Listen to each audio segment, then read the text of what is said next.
Now, hello everyone and welcome to the Holy Report.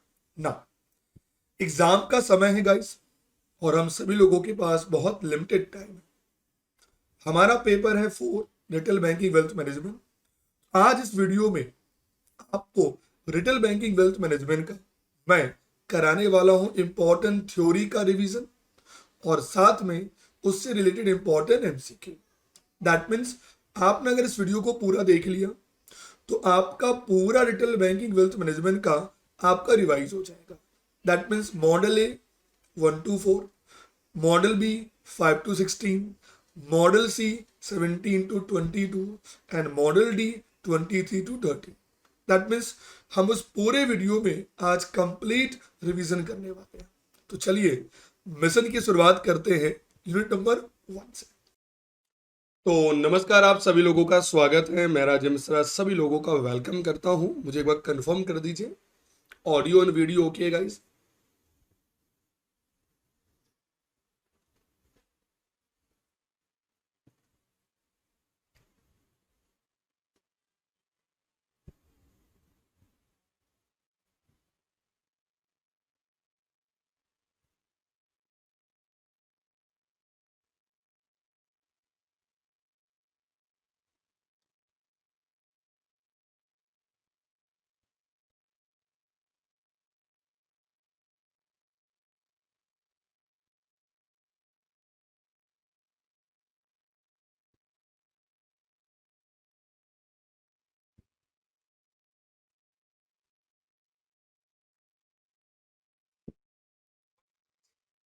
Audio and video okay guys.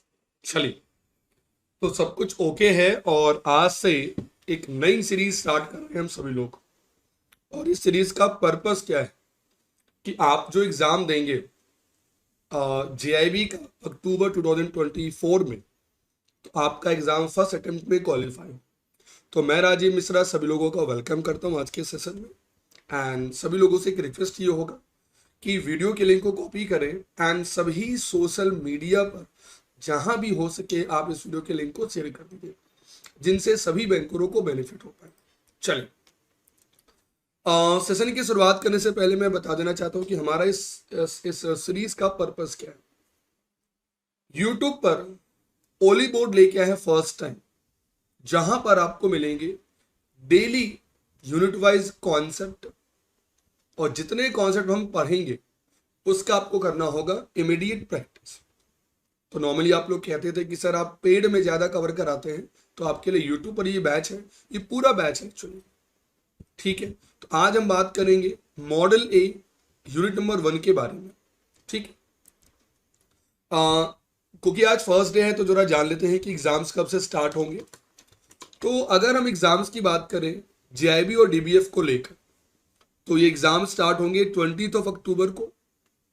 और जो पहला paper 20 अक्टूबर को है इंडियन इकोनॉमी का, दूसरा 26 को है, थर्ड वन 27 को है एंड फोर्थ वन 9 नवंबर को। यानी कि मेरा पेपर जो है वो 9 नवंबर को है। और कहते हैं हमेशा कि अंत भला तो सब भला, तो हम लोग एकदम अच्छे से पढ़ेंगे। और आज मैं आपको बता देना चाहता हूं कि आज हम जानेंगे यूनिट नंबर 1 के बारे में। क्या होती है रिटेल बैंकिंग, उसके फीचर्स को लेकर, उसके क्रेडिट्स को लेकर, एडवांटेज क्या क्या है और कांस्टेंट क्या है।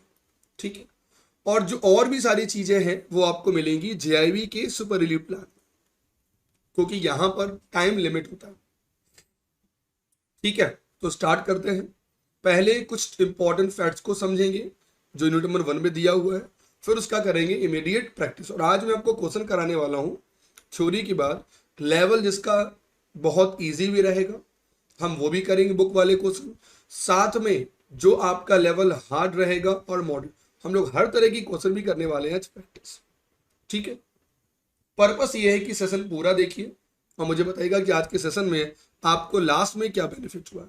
ये डेली सेशन जो चलेगा वो डेली सेशन चलेगा 7 PM पर। सिर्फ आज ये सेशन चल रहा है 6 PM पर। तो स्टार्ट करते हैं और सबसे पहले समझते हैं कि रिटेल बैंकिंग एक्चुअली क्या होती है। देखिए आपको मैं एक ट्रिक दे देता हूँ, एक बेसिक कॉन्सेप्ट देता हूँ, फिर हम लोग एक एक करके पॉइंटर को समझेंगे।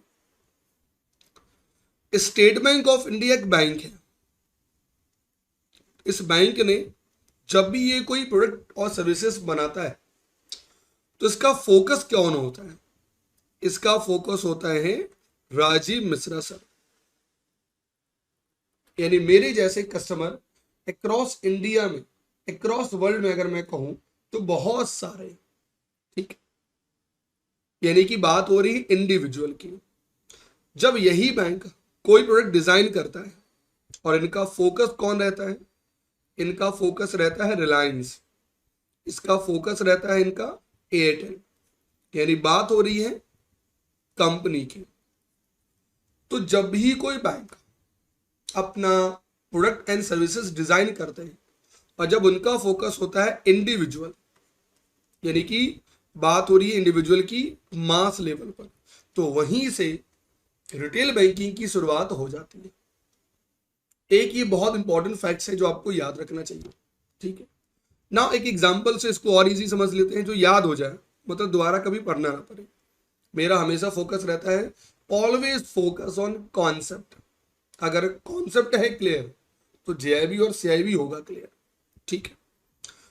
सपोज फॉर एग्जाम्पल, अगर मैं एग्जाम्पल लेता हूं कि मैंने बैंक से 1 लाख रुपए उधार लिया, यानी 1 लाख रुपए का मैंने कोई लोन लिया, और मेरे जैसे इंडिया में करोड़ों कस्टमर होंगे, यानी मास लेवल बात होगी। तो जब भी बात होगी रिटेल बैंकिंग की तो वहां पर याद रखिएगा जो कस्टमर बेस है, जो कस्टमर बेस है वो हमेशा ज्यादा होगा। और जिसको हम लोग कहते हैं क्वांटम ऑफ लोन, जिसको हम लोग कहते हैं टिकट साइज, आप कुछ भी इसको याद करने के लिए समझ लीजिए, ये हमेशा डाउन होता है। यानी कि रिटेल बैंकिंग में टिकट साइज हमेशा डाउन होगा। 1 लाख, 2 लाख, 5 लाख, 10 लाख, 5 करोड़, इससे ज्यादा तो एक आम आदमी नहीं लोन लेता है, ठीक है। और मेरे जैसे इंडिया में ढेरों कस्टमर हैं, मास लेवल पे बात हो रही है, ठीक है। अब जरा दूसरा एग्जांपल देख लेते हैं। टाटा कंपनी ने उधार लिया 1000 करोड़ का। एक टाटा कंपनी है जिसने उधार लिया 1000 करोड़ का। अब मुझे बताइए जो टाटा कंपनी है वो इंडिया में बहुत लिमिटेड कंपनी होगी। दैट मीन्स मैं ये कह सकता हूं कि यहां पर जो कस्टमर बेस है वो हमेशा डाउन होगा जब बात होती है क्वांटम ऑफ लोन की, जब बात होती है टिकट साइज की। तो मैं ये कह सकता हूं कि यहां पर अगर आप देख रहे होंगे कि जो टिकट साइज की बात करते हैं तो ये बहुत ज्यादा है, 1000 crore, 2000 crore, 3000 crore, like this one. That means मैं ये कह सकता हूं when we talk about retail banking तो इसमें हमेशा खेल होता है किसका? मास लेवल में। जब भी बात करेंगे हम कॉर्पोरेट बैंकिंग को लेकर, यहां जब भी बात करेंगे होलसेल बैंकिंग को लेकर, तो इसका जो बेसिक फंडा होता है वो होता है हमेशा आपका टिकट साइज, हमेशा कंपनी को लेकर, और हमेशा बात होगी यहां पर कंपनी को लेकर। आई होप ये सभी लोगों का एक बेसिक कॉन्सेप्ट क्लियर हो गया होगा, ठीक है, कि रिटेल बैंकिंग क्या होती है। तो रिटेल बैंकिंग को हम कंज्यूमर बैंकिंग के नाम से भी जानते हैं, रिटेल बैंकिंग को हम पर्सनल बैंकिंग के नाम से भी जानते हैं, जो प्रोवाइड कराती है एक प्रकार की फाइनेंशियल सर्विसेज, किसको? इंडिविजुअल को, रेदर देन बिजनेस को लेकर। यानी कि when we talk about focus on individual customer तो यहीं से रिटेल बैंकिंग की शुरुआत हो गई, ठीक है ना। अब आइए जरा एक बार समझते हैं कि इस रिटेल बैंकिंग में क्या क्या चीजें बेची जाती हैं, क्या क्या चीजें खरीदी जाती हैं, तो हमें समझना थोड़ा सा इजी होगा। जो पहला पॉइंट आपको है जो याद रखना चाहिए, जो रिटेल बैंकिंग है इसका प्राइमरी फोकस ही क्या रहता है? इंडिविजुअल कंज्यूमर, क्योंकि ये इंडिया में मास लेवल पे काम करते हैं। और जो रिटेल बैंकिंग है बेसिकली इस बैंकिंग को इंडिया में कौन चलाता होगा? कॉमर्शियल बैंकिंग ही तो चलाती है। आपके पास इजी वे में लोन अवेलेबल है, आपके पास इजी वे में टाइप ऑफ अकाउंट्स अवेलेबल हैं, आपके पास इजी वे में type of other services available हैं, आप रेमिटेंस कर सकते हैं, बहुत सारी चीजें कर सकते हैं जिनका फोकस है इंडिविजुअल कस्टमर। तो retail banking entity provide a wide range of personal banking services, जैसे ऑफरिंग सेविंग, ऑपरेटिंग अकाउंट्स हो गए, आपको बिल पेमेंट करना है you need to saving account, आपको बिजनेस करना है you need to current account, you need to आपको कहीं अमाउंट ट्रांसफर करना, you need to remittance services. तो दो रिटेल बैंकिंग कंज्यूमर में ऑल्सो ऑब्टेन मॉर्गेज की बात करते हैं, हमें पर्सनल लोन लेना है तो I can take personal loan. Mortgage क्या होता है? जब मैंने आपसे कोई लोन लिया और हमने उसके एवज में हमने कुछ आपको प्रोवाइड किया, दैट इज कॉल्ड मॉर्गेज। मैंने होम लोन लिया तो इस होम का जो पोजीशन पेपर है, जो डॉक्यूमेंट है, वो मैंने आपके पास रखवा दिया कि माई डिफॉल्ट अगर मान लो कि मैं नहीं देता, मैं पे नहीं करता हूं, उस केस में आप इसे मॉर्गेज कर सकते हैं, इस घर को ले सकते हैं। ठीक है, तो retail banking for most part यहां जो फोकस आपको करना है मास मार्केट पर। ठीक है, और इवन जो छोटी कंपनियां होती हैं, छोटी यानी कि बात हो रही है स्मॉल मीडियम इंटरप्राइजेस की, एसएमई की बात हो रही है, तो इनके लिए भी ये काम करता है, स्मॉल मीडियम इंटरप्राइजेस के लिए भी काम करता है। अगर मैं आज के डेट में बोलूं तो जितनी भी बैंकिंग है via automate teller machine and ATM के थ्रू रन कर रही है ना, थ्रू वर्चुअल बैंकिंग के थ्रू रन कर रही है, जिसे हम कहते हैं ऑनलाइन बैंकिंग। यानी अगर हमें कोई सर्विस लेनी है तो या तो हमें ब्रांच जाना होगा और या तो हम वर्चुअल बैंकिंग के द्वारा काम करेंगे। तो वर्चुअल बैंकिंग मतलब क्या हो गया? Internet banking, kiosk banking, ATM banking, ये सारे एग्जाम्पल किसके हैं? वर्चुअल बैंकिंग के। ठीक है, ओके, यहां तक समझने मुझे लगता है कि किसी को कोई डाउट नहीं होना चाहिए, है ना। हम लोग बहुत इजी वे में सारी चीजों को यहां कवर कर लिए। ठीक है ना, आगे बढ़ते हैं। अगर हमें रिटेल बैंकिंग को समझना होगा तो इंडिया में इसके स्ट्रक्चर को समझना होगा। सबसे पहले अगर मैं बोलूं तो बैंकिंग के दो सर्विस हैं, दो सेगमेंट हो गए। एक तो जो हम बात कर रहे हैं इंडिविजुअल कस्टमर, और दूसरा जो हम बात कर रहे हैं फर्म को लेकर। फर्म मीन्स एनी कंपनी, यानी फर्म, है ना। इंडिविजुअल में एक तो हो गया आपका रिटेल, और इस रिटेल में एक आपका हो गया मास लेवल, बहुत सारे लोग, प्रधानमंत्री जनधन योजना करोड़ों लोगों को सॉरी,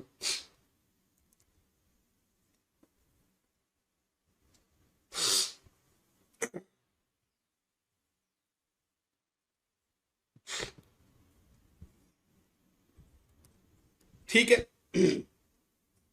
एक तो हो गया मास लेवल, और इसी का दूसरा है class banking, class retail banking, जिसमें आपके सारे हाई नेटवर्थ कस्टमर आ जाते हैं, है ना।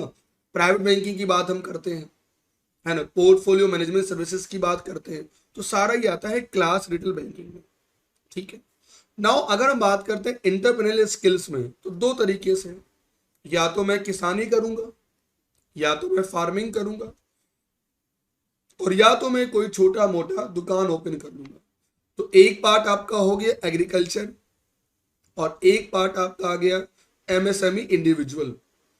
स्मॉल एमएसएमई की बात हो रही है, अगर लार्ज एमएसएमई हो गई तो कहां चली गई? वो कंपनी में चली जाएगी। ठीक है, और फर्म में या तो बड़ी बड़ी कंपनी होलसेल में बिजनेस करते हैं, और या तो बड़े बड़े एमएसएमई फर्म्स होते हैं। देखिए यहां पर लिखा हुआ है साफ साफ, एमएसएमई इंडिविजुअल अकेला व्यक्ति, और यहां कोई फर्म के रूप में काम कर रहा है। ठीक है, तो ये इंडिया में बैंकिंग का स्ट्रक्चर है, बैंकिंग का डिस्ट्रीब्यूशन है। ठीक है, नाउ आइए जरा देखें इसके फीचर्स क्या क्या है ना, इसके कैरेक्टरिस्टिक्स क्या क्या चीजें होती हैं।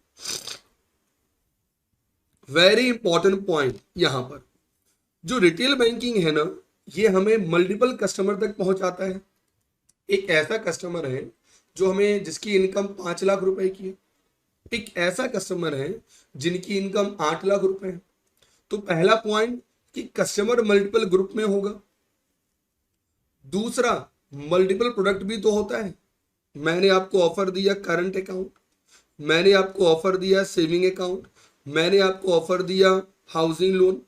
तो पहला मल्टीपल कस्टमर, दूसरा मल्टीपल प्रोडक्ट, और तीसरा जिसका नाम है मल्टीपल चैनल। एटीएम भी है, कियोस्क बैंकिंग भी है, ब्रांच भी है, इंटरनेट बैंकिंग भी है, फोन बैंकिंग भी है, मोबाइल बैंकिंग भी है। तो ये पॉइंट सभी लोगों को याद रखना है। रिटेल बैंकिंग में 3 सेगमेंट्स होते हैं, मेन फीचर है। मल्टीपल कस्टमर होंगे, मल्टीपल प्रोडक्ट होंगे एंड मल्टीपल चैनल्स होते हैं। ठीक है ना। रिटेल बैंकिंग का फोकस क्या होता है? इंडिविजुअल कस्टमर और छोटी छोटी ऑर्गेनाइजेशंस। ठीक है। उसके बाद meet the need of large number of customer, मतलब जैसे ही लार्ज नंबर की बात हो रही है यानी कि क्या हो गया, मास कस्टमर हो गया। अच्छा, यहां पर एक पॉइंट अगर आप देखें, लिखा हुआ है well diversified portfolio. What doesn't mean by the well diversified portfolio? Simple सा भाई, अगर मुझे क्रेडिट कार्ड में लॉस हो रहा है तो मुझे हाउसिंग लोन में प्रॉफिट भी हो रहा है। यानी एक बैंक जब 100 कस्टमर को लोन देता है तो वो डाइवर्सिफाई है, किसी में प्रॉफिट किसी में लॉस हो सकता है। दैट मीन्स मैं ये कह सकता हूं कि इसमें हमारा जो पोर्टफोलियो होता है वो डाइवर्सिफाइड पोर्टफोलियो है ना। इसका फोकस ही होता है बड़े स्तर पर काम करना, मास मार्केट पे काम करना and covering the large population of individual and non individual entity, है ना।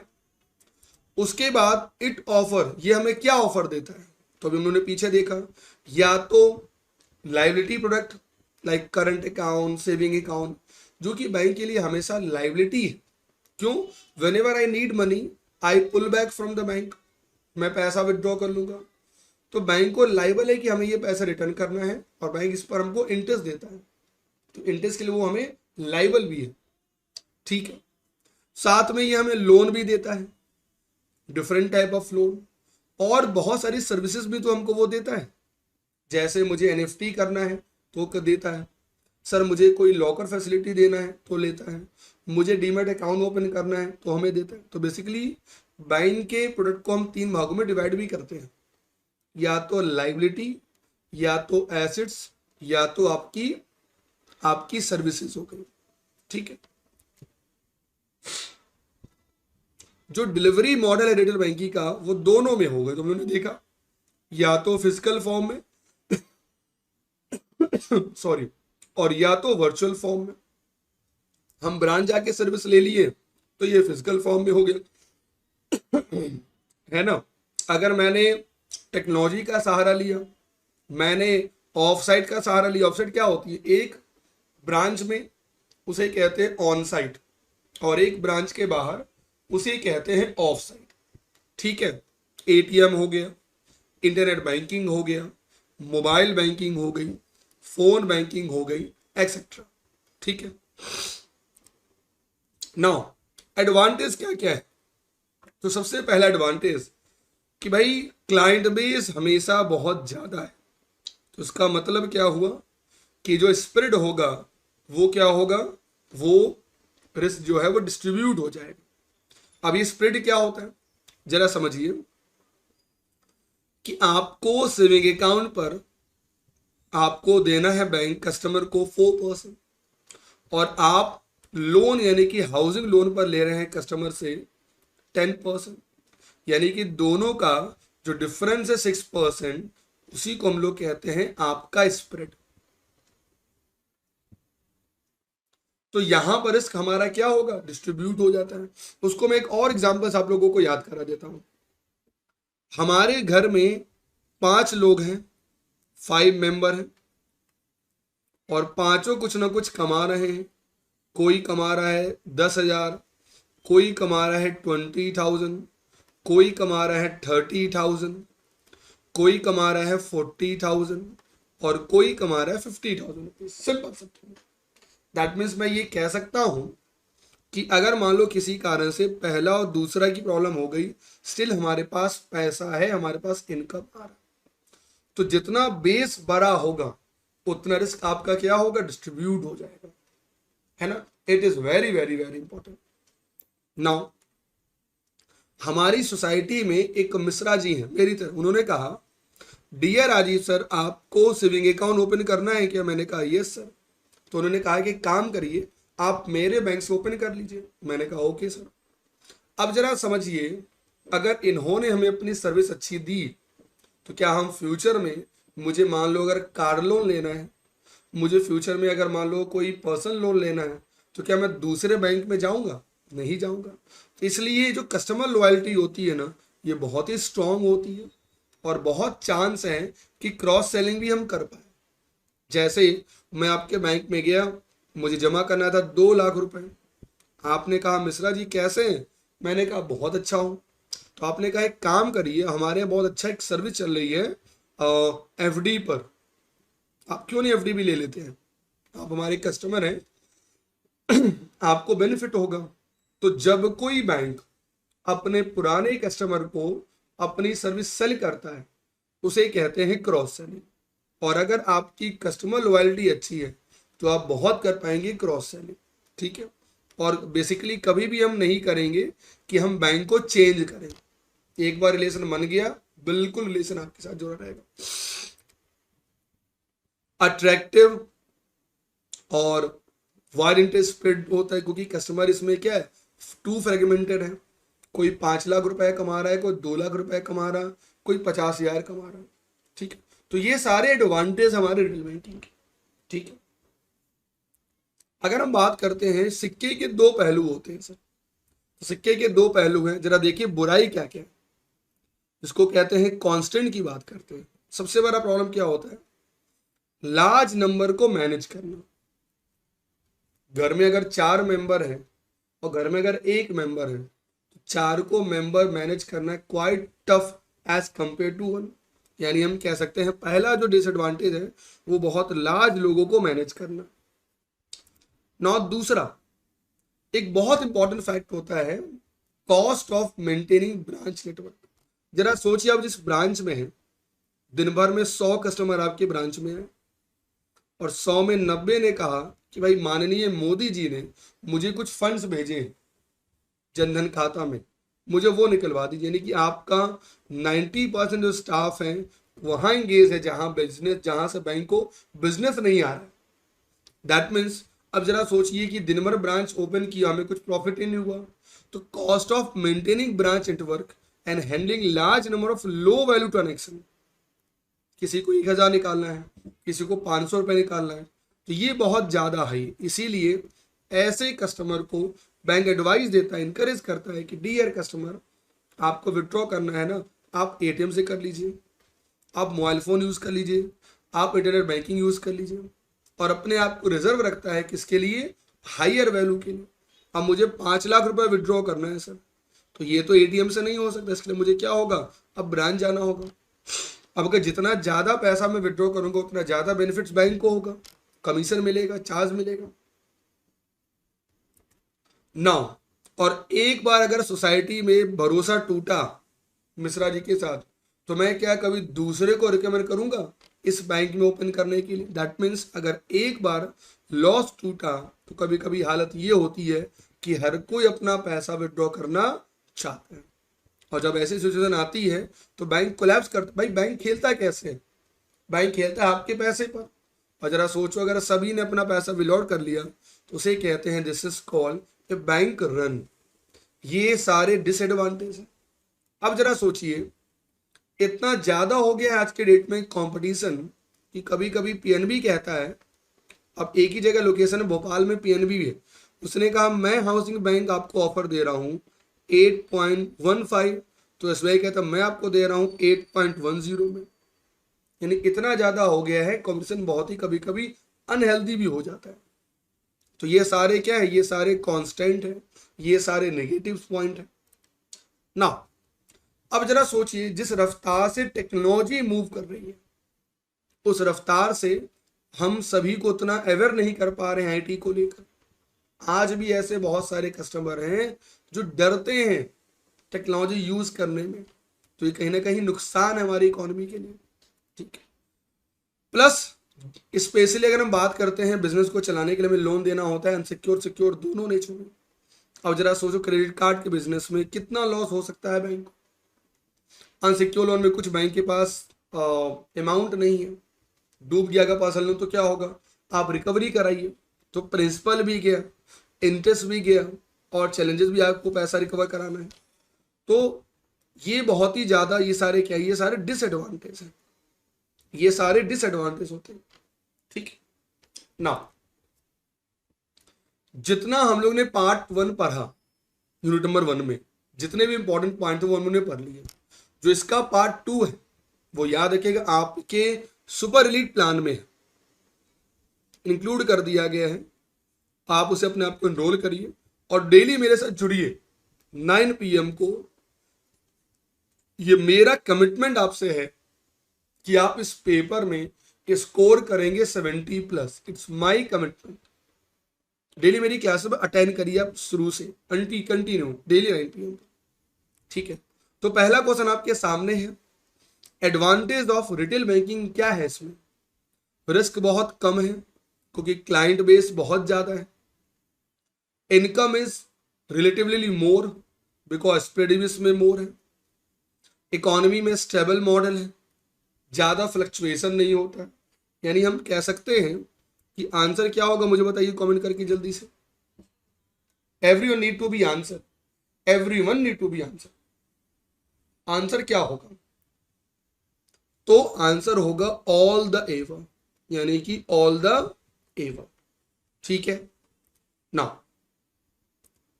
ठीक है, ये सारे एडवांटेज हैं हमने पीछे पढ़ा है ना। Which of the following is not an advantage of retail banking, यानी कौन सा रिटेल बैंकिंग का एडवांटेज नहीं है। पहला, हाई क्रॉस सेलिंग पोटेंशियल। दूसरा, हाई कस्टमर लॉयल्टी। तीसरा, less volatility in business. And fourth one, high default rate. क्या इसमें ज्यादा पैसा डूब रहा है, ज्यादा पैसा डूबता है कॉर्पोरेट लोन में, यहां नहीं डूबता है, यानी कि इसमें कभी भी डिफॉल्ट रेट हाई नहीं होगा। तो आंसर हमारा क्या होगा, हाई डिफॉल्ट रेट। ठीक है, now which one of the following is not the part of retail banking, यानी कौन सा रिटेल बैंकिंग का पार्ट नहीं है। Number 1, internet banking. Number 2, mobile banking. Number 3, providing term loan for project. Number 4, credit card facility. जब भी बात आएगी प्रोजेक्ट को लेकर, जब भी बात आएगी कंपनी को लेकर, लोन को लेकर, तो ये किसका पार्ट होगा, ये कॉर्पोरेट बैंकिंग का पार्ट होगा, ये होलसेल बैंकिंग का पार्ट होगा। तो आंसर हमारा क्या होगा, सी नंबर होगा। ठीक है, चलिए अगला, आफ्टर आउटब्रेक ऑफ कोविड-19 जो फ्यूचर रिटेल बैंकिंग का, ये किस पर डिपेंड करता है, ब्रांच बैंकिंग पर, डिजिटल बैंकिंग पर, ब्रिक एंड मोटर बैंकिंग पर, या इनमें से कोई नहीं, बताइए।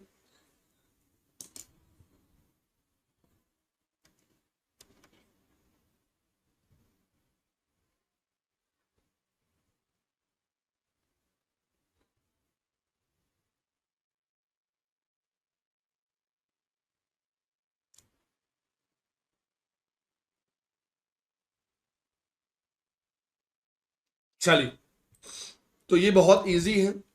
आफ्टर कोविड-19 हर कोई फॉलो कर रहा है पेटीएम, फोन पे, कैशलेस इकोनॉमी होने की बात हो रही है ना, क्योंकि ये कहते हैं दूरी, कोविड-19 है भाई, दूरी बना के चलिए। तो सबसे आसान तरीका है फोन पे कर दिया, सबसे आसान तरीका है गूगल पे कर दिया, सबसे आसान तरीका है इंटरनेट बैंकिंग कर दिया।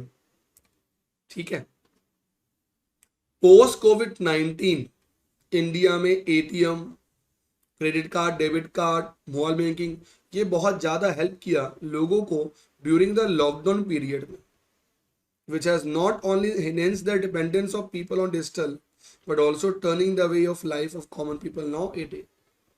उस वक्त तो मजबूरी थी कि भाई दूर ही रहिए, दूर रहिए, सतर्क रहिए। चलिए, the proportion of housing loan in retail banking segment is more than, यानी कि जो हाउसिंग लोन है रिटेल बैंकिंग में, रिटेल लोन सेगमेंट में, वो कितना है, कितना परसेंट से जाता है, 50%, 75%, या 60%, तो हम ये कह सकते हैं कि आज के डेट में जो हमारा प्रोपोर्शन है हाउसिंग लोन का, वो मोर देन 50% कहाँ से आता है, वो हाउसिंग लोन से आता है, रियल सेंटिमेंट। ठीक है, इतना ज्यादा इसका कंट्रीब्यूशन है। एक और बात, लोगों की परचेजिंग पावर इंक्रीज कर रही है डे